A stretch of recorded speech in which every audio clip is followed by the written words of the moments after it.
Bapak, terima kasih untuk siang hari ini. Kami percaya Engkau sangat mengasihi setiap kami.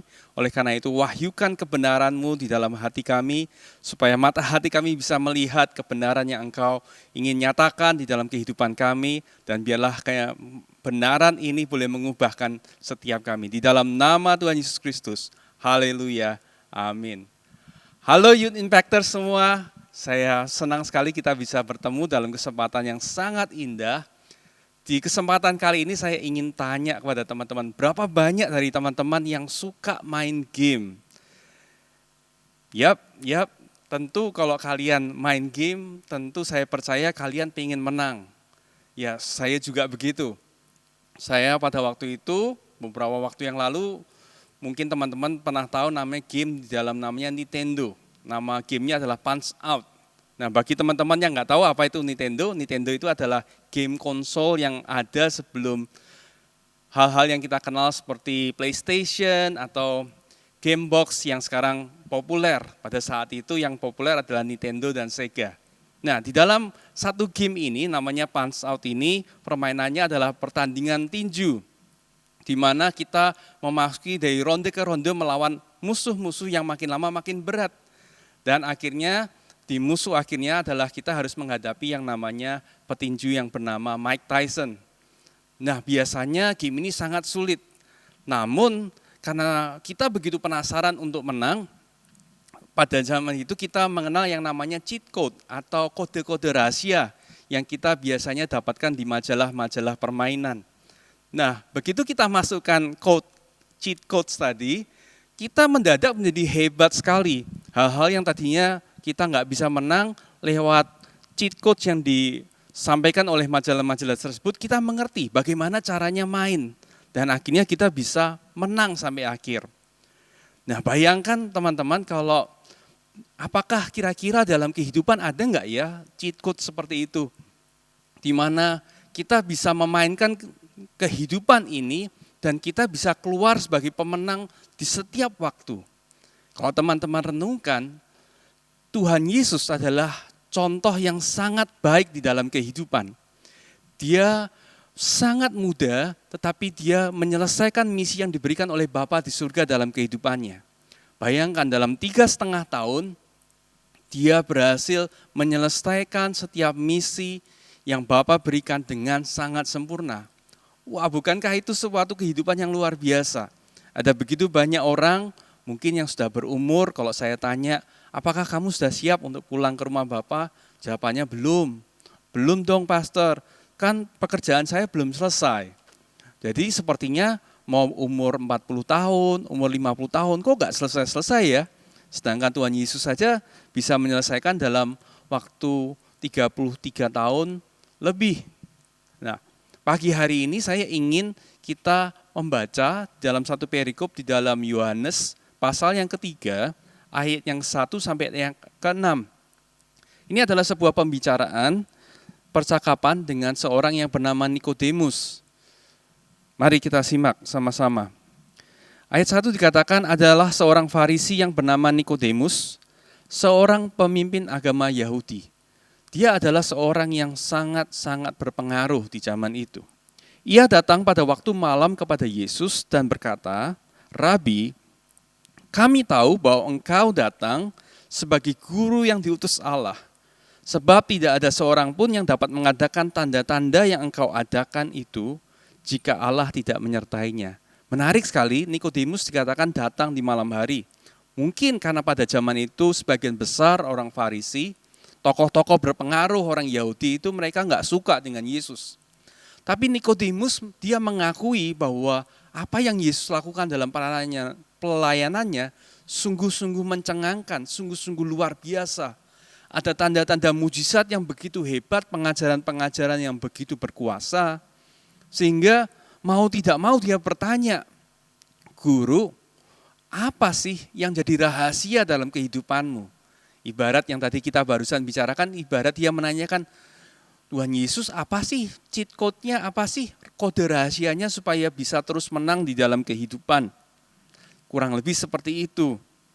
Ayat 3 menariknya, Tuhan Yesus menjawab katanya, "Aku berkata kepadamu, Sesungguhnya jika seorang tidak dilahirkan kembali, ia tidak dapat melihat kerajaan Allah. Kata Nikodemus kepadanya, bagaimanakah mungkin seorang dilahirkan kalau ia sudah tua? Dapatkah ia masuk kembali ke dalam rahim ibunya dan dilahirkan lagi? Jawab Yesus, aku berkata kepadamu, sesungguhnya jika seorang tidak dilahirkan dari air dan roh, ia tidak dapat masuk ke dalam kerajaan Allah. Apa yang dilahirkan dari daging adalah daging, dan apa yang dilahirkan dari roh adalah roh. Teman-teman Youth Impactors, tahukah bahwa sebetulnya jawaban Yesus itu memberikan kode rahasia yang dibutuhkan oleh Nikodemus. Bagaimana Tuhan Yesus itu begitu luar biasa di dalam kehidupannya dan pelayanannya selama di bumi.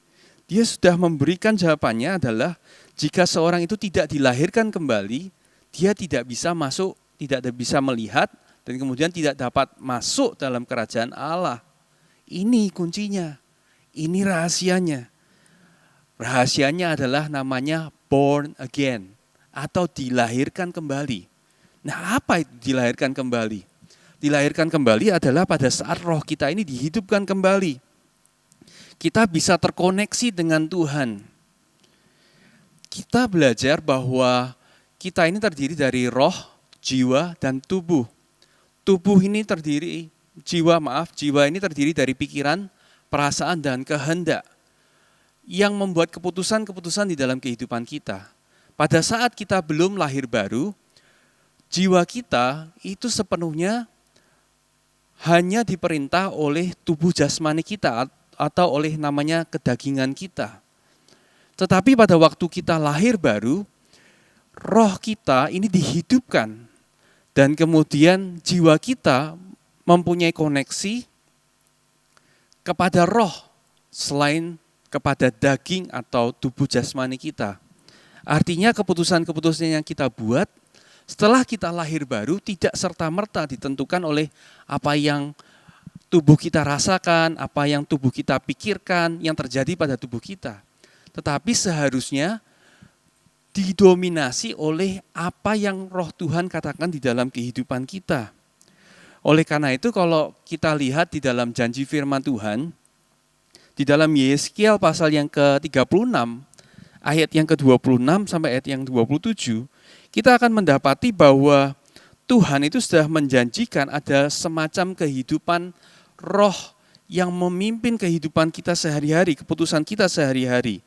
Di dalam Yeskiel pasal yang ke-36, ayat yang ke-26 sampai ayat yang ke-27 dikatakan, kamu akan kuberikan hati yang baru dan roh yang baru di dalam batinmu. Dan aku akan menjauhkan dari tubuhmu hati yang keras dan kuberikan kepadamu hati yang taat.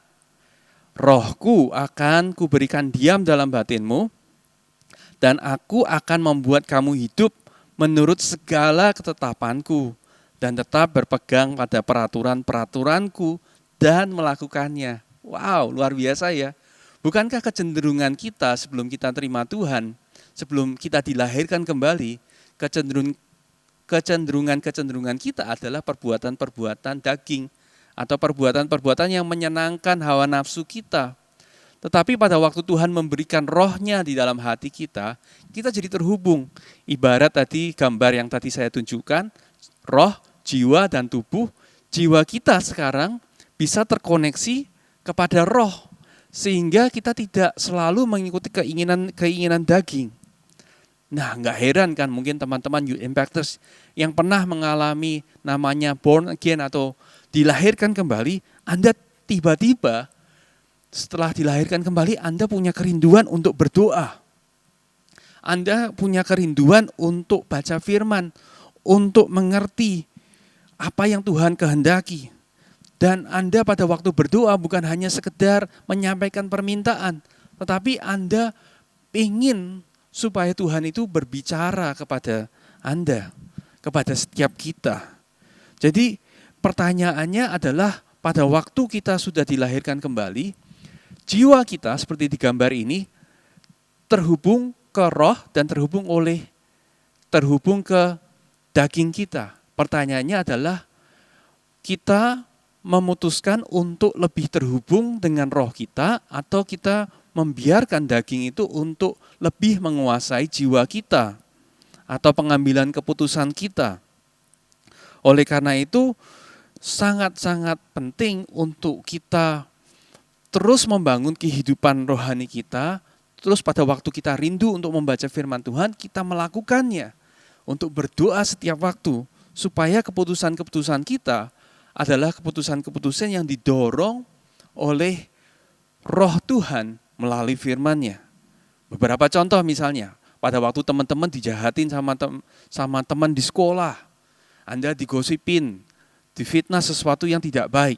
Apakah teman-teman pengen balas, teman-teman Youth Impactors pengen balas rasanya, aku pengen lah supaya dia bisa ngerasain sakit yang aku rasain. Atau kita justru ingin mengampuni supaya dia bisa merasakan kasih Tuhan melalui kehidupan kita. Pada waktu misalnya kan di sekolah kita lagi ujian, kita punya kesempatan untuk nyontek. Apakah kita akan pakai kesempatan itu untuk berbuat curang, atau kita akan melakukan kehendak Tuhan atau kebenaran dengan berlaku jujur dalam ujian kita? Pada waktu kita melakukan sesuatu yang salah, contohnya, pada waktu ketahuan sama orang tua kita, apakah kita mau jujur menjelaskan, menerima kesalahan kita, atau kita mencari alasan, berpura-pura tidak tahu?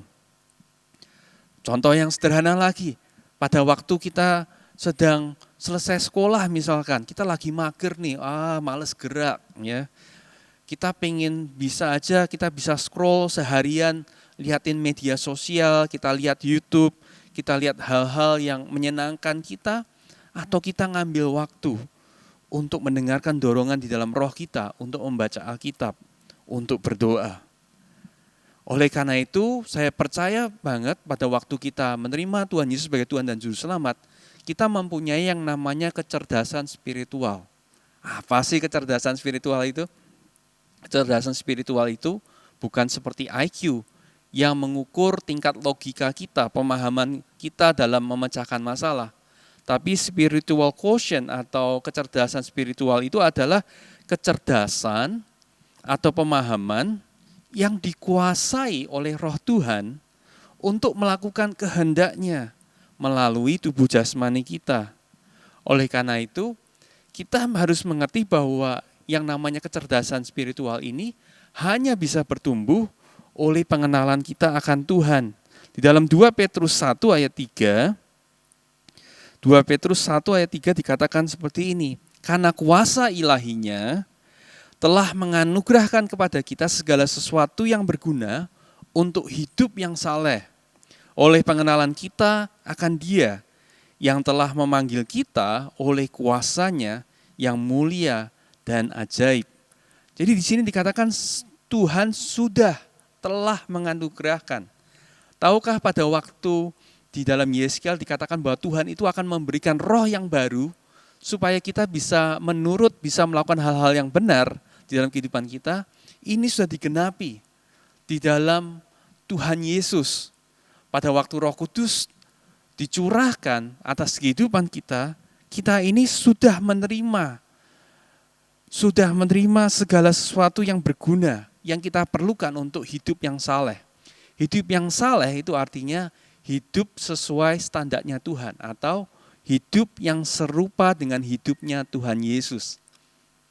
Jadi istilahnya cheat codes yang kita perlukan untuk bisa mengalami berkemenangan sebagaimana Tuhan Yesus itu sudah diberikan dalam pribadi Roh Kudus di dalam kehidupan kita. Oleh karena itu, yang kita lakukan sekarang adalah kita harus merenungkan firman Tuhan, berdoa. Itu ibarat kita selalu memakai cermin atau bercermin di dalam kehidupan kita. Nah, teman-teman, mungkin Anda sering dengar bahwa pada waktu kita bersaat teduh, kita berdoa itu ibarat kita melihat cermin. Tapi seringkali pemahaman kita agak keliru. Seringkali pada waktu kita berpikir bahwa kita membaca firman Tuhan itu seperti orang bercermin, kita berpikir pada waktu kita melihat sebuah cermin, kita jadi melihat, oh ada komedo di sini, oh ada jerawat di sini, oh ada yang jelek di sini, jadi kita bisa memperbaikinya. Teman-teman Youth Impactors, prinsipnya bukan seperti itu, justru terjadi kebalikannya. Cermin itu memampukan kita untuk melihat apa yang di dalam. Nah, saya tadi katakan bahwa yang di dalam kita bukan kita lagi, tetapi adalah Kristus yang tinggal di dalam kita. Jadi sebetulnya pada waktu kita bercermin, yang kita lihat di balik cermin itu adalah seorang iman yang sesuai dengan standarnya Tuhan, atau seorang iman yang sempurna. Begitu juga dengan teman-teman Youth Impactors. Pada saat Anda melihat firman Tuhan, merenungkan firman Tuhan dan berdoa, yang Anda lihat di balik cermin itu adalah sosok pribadi Youth Impactors yang sempurna. Oh, ternyata kalau saya melakukan setiap kehendak Tuhan dengan sempurna, saya akan jadi orang yang berhasil seperti ini. Saya punya karir yang berhasil seperti ini. Saya akan punya pengaruh atas teman-teman saya seperti ini. Jadi pada waktu kita lihat ke cermin firman Tuhan, yang kita lihat bukan kekurangan, bukan kelemahan, tetapi yang kita lihat adalah kesempurnaan Kristus di dalam kita. Oh, ternyata versi terbaiknya kita harusnya seperti ini. Nah, itulah yang kemudian memotivasi kita. Oh, kalau gitu firman Tuhan itu benar-benar merefleksikan. Jadi kita bukan belajar sesuatu yang baru, tetapi apa yang ada di dalam kita itu kita keluarkan, direfleksikan oleh namanya firman Tuhan. Kita jadi mengerti betul seperti apa sih gambarannya kalau kita ini bermain dengan sempurna. Seperti tadi di awal ilustrasi yang kita pakai adalah bermain game. Kita tahu apa yang harus dilakukan dalam setiap permainan game. Tentu kita akan mengalami kemenangan demi kemenangan. Oleh karena itu di dalam 2 Korintus 5 ayat 17 dikatakan, jadi siapa yang ada di dalam Kristus, ia adalah ciptaan baru. Yang lama sudah berlalu, sesungguhnya yang baru sudah datang. Jadi kecerdasan spiritual sekali lagi berbicara mengenai kesadaran bahwa yang baru itu sudah ada. Tahukah teman-teman bahwa pada saat Roh Kristus ada di dalam kalian semua, saya percaya Anda punya pengalaman-pengalaman yang baru juga. Saya beri contoh. Ada beberapa kali di mana saya nggak tahu harus ngapain di dalam pekerjaan. Saya nggak tahu harus melakukan apa di tengah masalah. Tiba-tiba tiba-tiba kita punya pengertian, saya harus hubungin orang tertentu. Atau mungkin teman-teman sedang membaca Alkitab, Anda tidak mengerti, Anda nggak pernah sekolah teologi ya, Anda lagi baca ayat Alkitab. Tapi pada waktu Anda berdoa, Roh Kudus tolong bantu saya untuk mengerti firman Tuhan dan supaya saya bisa mengaplikasikan. Tiba-tiba kling, seperti kayak ada lampu yang menyala dan tiba-tiba teman-teman bisa mengerti, oh ternyata ayat ini berkaitan dengan ayat ini. Ternyata ayat ini maksudnya adalah begini. Itu adalah contoh-contoh di dalam kehidupan di mana Roh Tuhan itu mengambil alih kita. Kita bukan lagi menjadi manusia atau jiwa yang hanya terhubung dengan daging kita, tetapi manusia yang lebih dikendalikan oleh Roh Tuhan. Oleh karena itu saya berdoa biarlah setiap dari kita yang mengerti ini boleh semakin mengasah yang namanya kecerdasan spiritual kita. Sekali lagi bayangkan, kalau kita bisa membuat setiap keputusan, dan keputusan-keputusan yang kita buat itu adalah keputusan yang selalu benar, yang selalu tepat, kira-kira masa depan seperti apa yang akan kita miliki, pengaruh seperti apa yang kita miliki, kepercayaan apa yang akan kita miliki di dalam kehidupan kita. Saya percaya jawabannya semuanya adalah sesuatu yang awesome, sesuatu yang luar biasa. Saya sungguh percaya bahwa Tuhan Yesus adalah contoh kita. Tuhan Yesus memberikan contoh bahwa kehidupan yang sempurna itu bisa dilakukan pada saat kita menyerahkan hidup kita kepada pimpinan dan kendali dari Roh Kudus. Oleh karena itu, saya mau kasih harapan, saya mau kasih encouragement buat teman-teman Youth Impactors. Yuk, jangan berkata nanti umur sekian, 20 sekian, 30 sekian. Sekarang dari umur 15, dari umur 14, dari umur 12 bahkan, teman-teman bisa melakukan hal-hal yang luar biasa. Anda bisa menggoncangkan sekolah Anda, guru-guru Anda bisa merubah keluarga Anda. Izinkan firman Tuhan, izinkan Roh itu lebih menguasai jiwa kita, keputusan-keputusan kita. Itulah yang disebut dengan namanya kecerdasan spiritual. Kiranya Tuhan Yesus memberkati kita. Mari kita berdoa. Bapa, terima kasih untuk firman-Mu yang sudah disampaikan. Kami jadi mengerti apa yang namanya kecerdasan spiritual. Terima kasih Tuhan, Engkau tidak hanya memberikan aturan, tanpa memberikan kekuatan, tidak memberikan anugerah kasih karunia.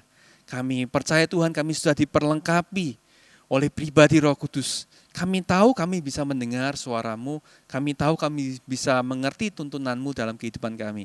Oleh karena itu kami berdoa Tuhan, biarlah setiap kami dari Youth Impactors, biarlah anugerah dari Bapa, kasih dari Tuhan Yesus Kristus dan penyertaan dan persekutuan yang manis dengan Roh Kudus boleh senantiasa memimpin dan menuntun kehidupan setiap dari Youth Impactors, supaya kami boleh menjadi dampak bukan nanti, tetapi saat ini, hari ini, supaya nama Tuhan dipermuliakan di dalam sekolah kami, di dalam pekerjaan kami, di dalam keluarga kami. Di dalam nama Tuhan Yesus Kristus kami berdoa dan mengucap syukur. Haleluya, amin. Impactors, God bless you and see you next week. See you di kesempatan yang berikutnya. God bless.